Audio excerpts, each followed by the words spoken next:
সিডিপ্যাপ home care service, এটি সম্পর্কে আমরা যারা জানি না তাদের আপনি যদি একটু ধারণা দেন। এটা হচ্ছে আপনার বাবা মা বা আপনার ফ্যামিলি মেম্বারকে আপনি সেবা দিতে পারেন, এর জন্য কোনো লাইসেন্স নিতে হয় না। সবাইকে একটি মাদার কোম্পানির অধীনে চলে যেতে হবে, কিন্তু এই কোম্পানিগুলো তার বিলুপ্ত হবে না। এখন স্টেটের থেকে আপনারা কন্ট্রোল হন, তখন হয়তো বা একটি কোম্পানি আপনাদের সকলকে কন্ট্রোল করবে, সেইটি আপনারা চাচ্ছেন না। সিডিপ্যাপ হোম কেয়ার সার্ভিস, এটি সম্পর্কে আমরা যারা জানি না তাদের আপনি যদি একটু ধারণা দেন। ধন্যবাদ। অ্যাকচুয়ালি হোম কেয়ার সার্ভিসটা কিন্তু দুইটা ভাগে ভাগ করা হয়েছে। একটা হচ্ছে লাইক পিসিএইচএসএ, যেটা হচ্ছে আপনার একজন কেয়ার গিভারকে আপনাকে লাইসেন্সধারী হতে হয় এবং সে লাইসেন্স থাকলে সে সার্ভিসটা দিতে পারে একজন কনজিউমারকে। আর যেটা CDPAP, consumer directed personal assistant programme, এটা হচ্ছে আপনার বাবা মা বা আপনার ফ্যামিলি মেম্বারকে আপনি সেবা দিতে পারেন, এর জন্য কোনো লাইসেন্স নিতে হয় না। এই সেবাটা অ্যাকচুয়ালি বাঙালি কমিউনিটিতে অধিকভাবে সংখ্যাগরিষ্ঠতা যেটা বলে অর্জন করেছে এবং অধিক জনপ্রিয়। কিন্তু এইটা যে আপনি একটা বড় কোশ্চেন এসছে যে হুমকির মুখে, আসলে এইটার কিন্তু কোনো বাস্তবিক অর্থে বা অফিসিয়াল এটার কিন্তু কোনো ডকুমেন্টেড নাই, ডকুমেন্টারি হয়নি। এখন সংসদের কথা যদি হয়, যে সংসদে অনেক ধরনের বিল কিন্তু উত্থাপন হয়, সংসদ ডিসিশন কোনটা নিবে না নিবে এর উপরে it takes long time to implement that বিলটা। তো সেক্ষেত্রে একটা ফিনান্সিয়াল কোম্পানি বা পিপিএল যেটাকে বলে, প্রাইভেট পাবলিক লিমিটেড ইকুইটি, একটা ফিনান্স কোম্পানি, এর একটা প্রপোজ করছে যে টোটাল যে 600 বা 600-এর অধিক যে এফআই আছে বা ফিসকাল ইন্টারমিডিয়েটরি আছে বা সিডিপ্যাপ কোম্পানি আছে, এটা একটা আমব্রেলার আন্ডারে নিয়ে আসলে কেমন হয়, এটা নিয়ে একটা আলোচনা হয়েছে। বাট এইটার এখন পর্যন্ত কোনো অফিসিয়ালি কোনো কিছু হয়নি। আপনি গত সপ্তাহে দেখেছেন যে আমরা আলবেনিতে গিয়েছিলাম এটাকে প্রোটেস্ট করার জন্য, যে এটার জন্য কোনোভাবেই মানে ডিসক্রিপেন্সিতে না হয়, মানে একঘেয়েমিতা না হয়, বা গভর্নর বা স্টেট বা যেই হোক যেন যে এককভাবে কোনো ডিসিশন এটা না নিতে পারে। আচ্ছা, এই জায়গাতে আমার প্রশ্নটি হচ্ছে যে তার মানে আপনি বলছেন যে একটা আইনের স্টেটের সিনেটে বা স্টেটের আইনসভায় একটি বিল আনা হয়েছে এ সংক্রান্ত, এবং সেটি জাস্ট আলোচনার টেবিলে আছে, মানে সেটি এখনো বিল আনাই হয়নি। আমার সাথে একজন কনসালটেন্টের কথা হয়েছিল, ওনার হচ্ছে ফাতিমা নাম, মানে উনি এই পিপিটি কোম্পানিতে উনি এক্সিকিউটিভ হিসেবে জব করেছিলেন। আচ্ছা, উনি এখন আর করেন না। তো ওনার একটা কথা হচ্ছে যে এইটা ওনাদেরকে প্রথমে কনসালটেন্ট নিয়োগ করেছিল আপনার স্টেট বা ডিপার্টমেন্ট অফ হেলথ, যে এইটার দিক পর্যালোচনা করার জন্য। সেইখান থেকেই তাদেরকে একটা বিল আকারে তারা গভর্নরের কাছে গিয়েছিল যে আমাদেরকে যদি $8 বিলিয়ন বা এইরকম অ্যামাউন্ট দেয়, আমরা নিজেরাই এটা হ্যান্ডেল করতে পারবো। এখন আপনি একটা জিনিস দর্শক যারা দেখছেন বা পরবর্তীতে দেখবেন, একটা খুব সিম্পল জিনিস, যে আমাদের আশা হোম কেয়ারেরই প্রায় মনে করেন 3000 বা 3200 মেম্বার আছে। এরকম 3000 মেম্বারের আমাদের পেরোল করতে $2 মিলিয়ন প্রতি সপ্তাহে লাগে। তো সেক্ষেত্রে আপনি যদি দেখেন যে এরকম যদি 600 কোম্পানি 3000 মেম্বার, 1000 মেম্বার বা 500 মেম্বারও থাকে, ইটস এ হিউজ ম্যানেজমেন্ট। তো আপনি একা কিভাবে এটা একটা কোম্পানি রান করবে, বাকি 600 কোম্পানিকে গাইড করবে?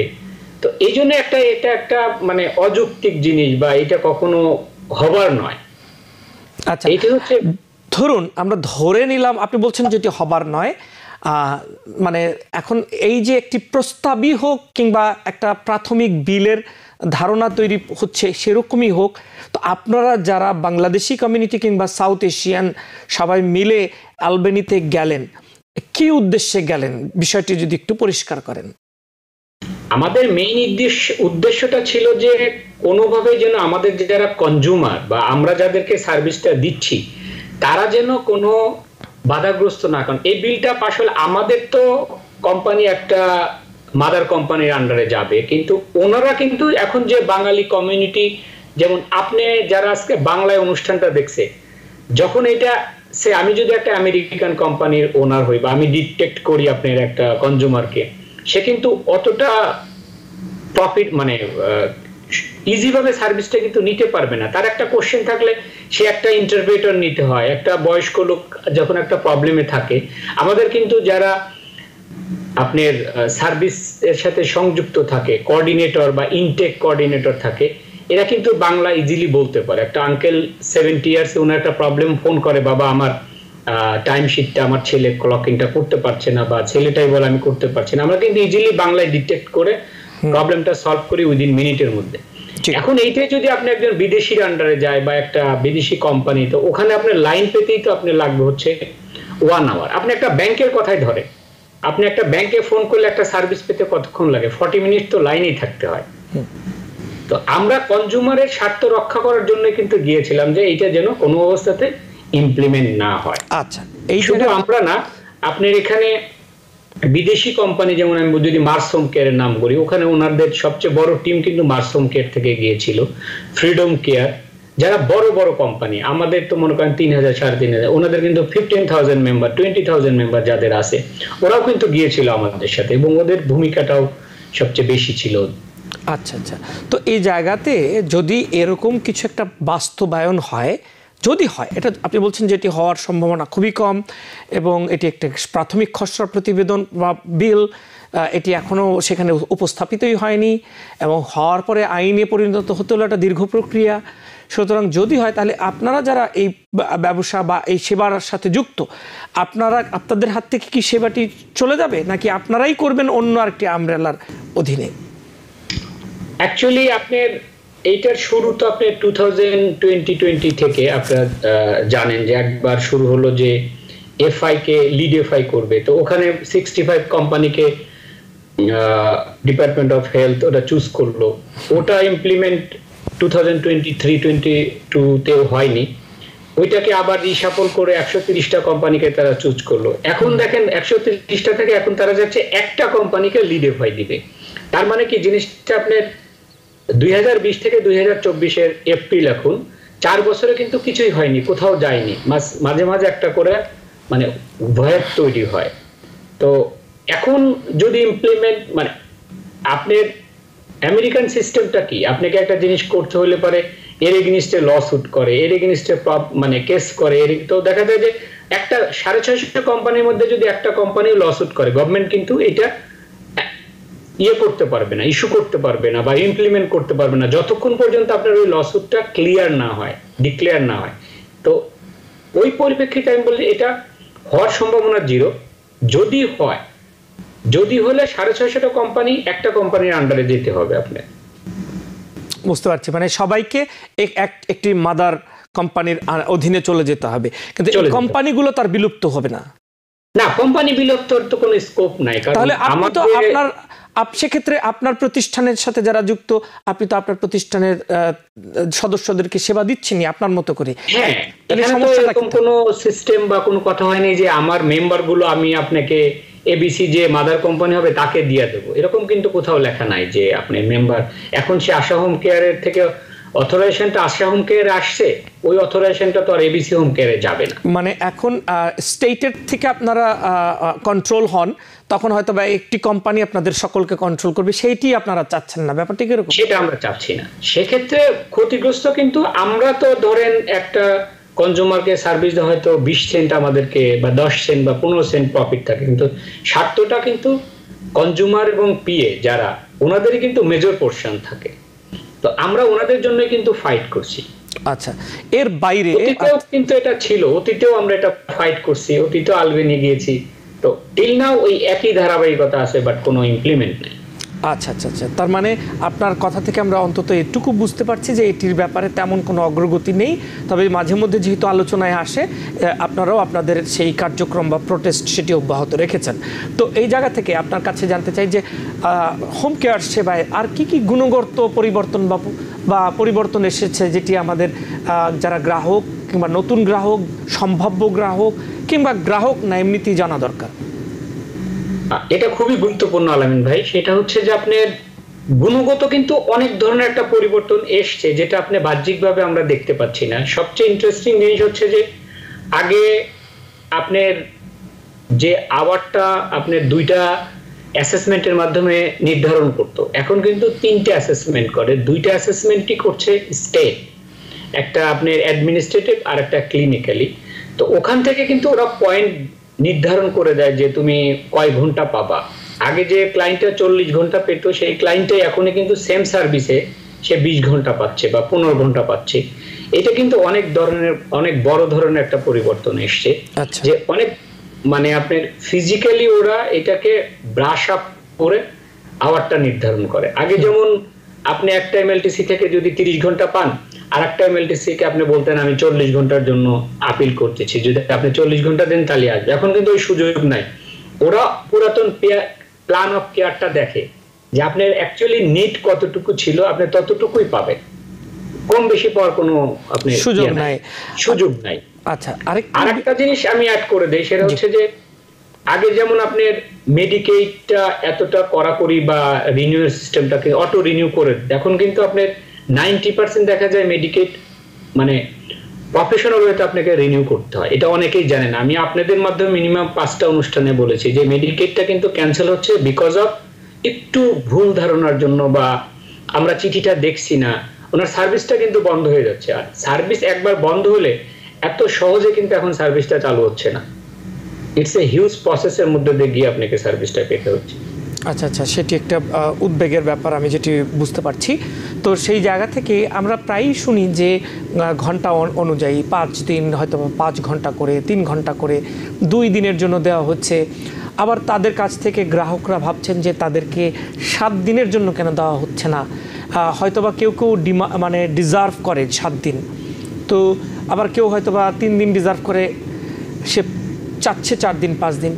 সে এই যে ব্যালেন্সটা সেটি কিভাবে হয়? কেউ যদি সত্যি ডিজার্ভ করে কিন্তু একটু কম পেয়ে গেছে কোনো কারণে, তার বেশি ঘন্টা পাওয়ার উপায় কি?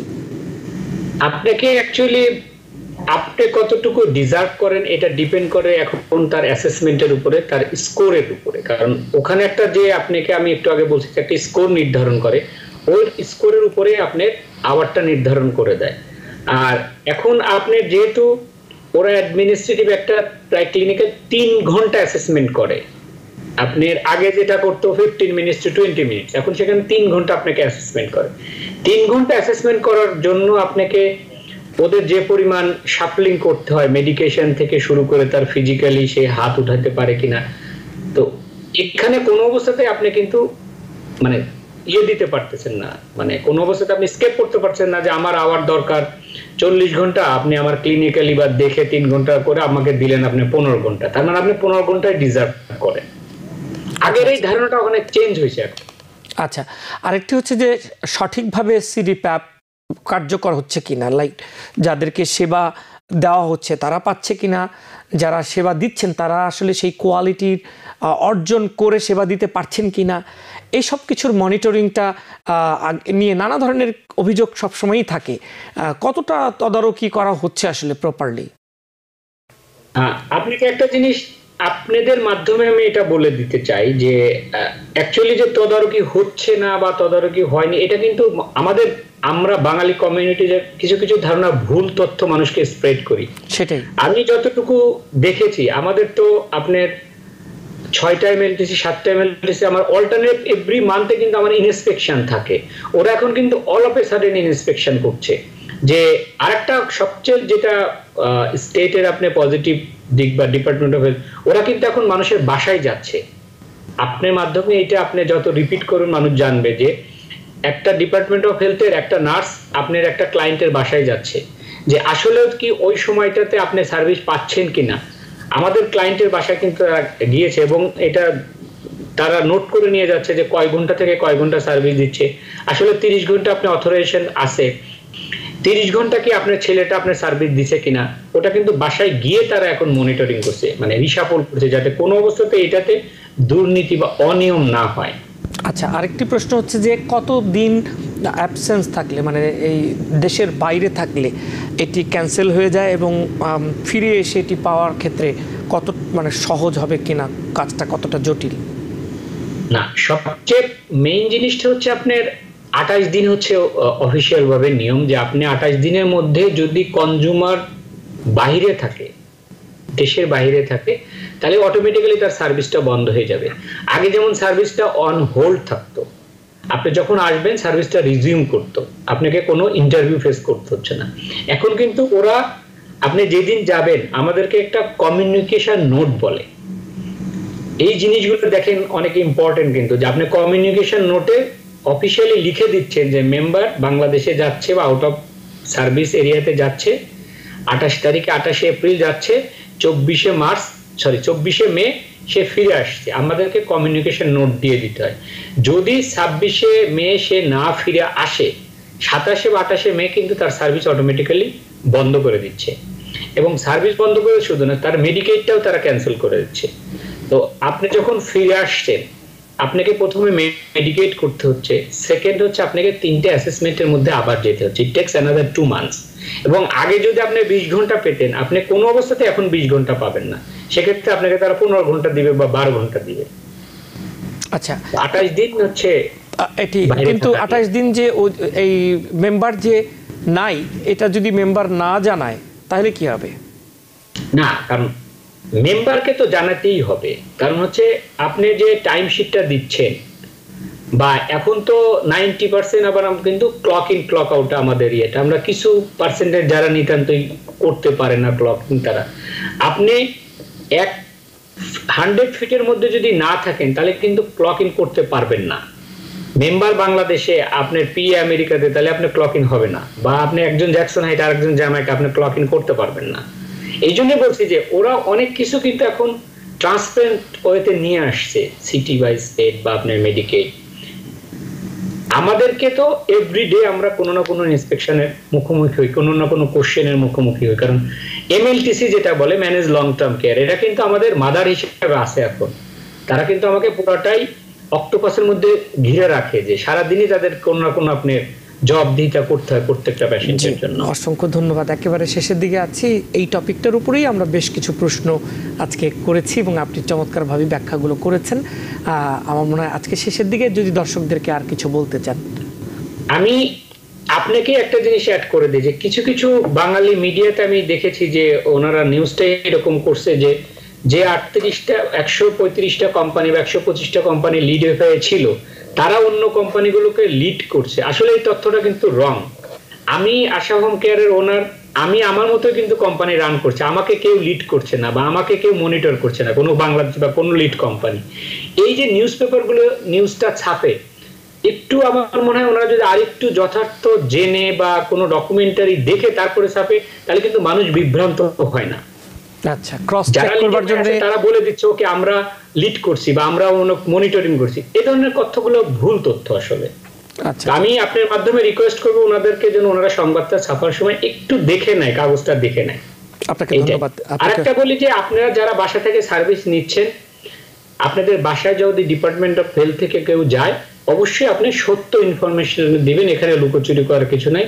যদি আপনার কনজিউমার বাংলাদেশে গিয়ে থাকে বা অন্য দেশে গিয়ে থাকে, অবশ্যই আপনি বলবেন এবং সার্ভিসটা যেন আপনার এজেন্সিকে জানিয়ে যান যে আমার বাবা দেশের বাইরে আছে। এক্ষেত্রে আপনিও ভালো পজিশনে থাকবেন, আমরা কোনো ফ্রডে পড়বো না। অনেক সময় আপনি টাইম শিট দিলেন কিন্তু আপনার বাবা বাংলাদেশে আছে, কোনো না কোনো দিন কিন্তু আপনি ধরা পড়বেনই। ধন্যবাদ, এটা হচ্ছে আমার রিকোয়েস্ট আপনার মাধ্যমে। Because people sneeze. Because not everyone washes their hands. Because kids touch a lot of things.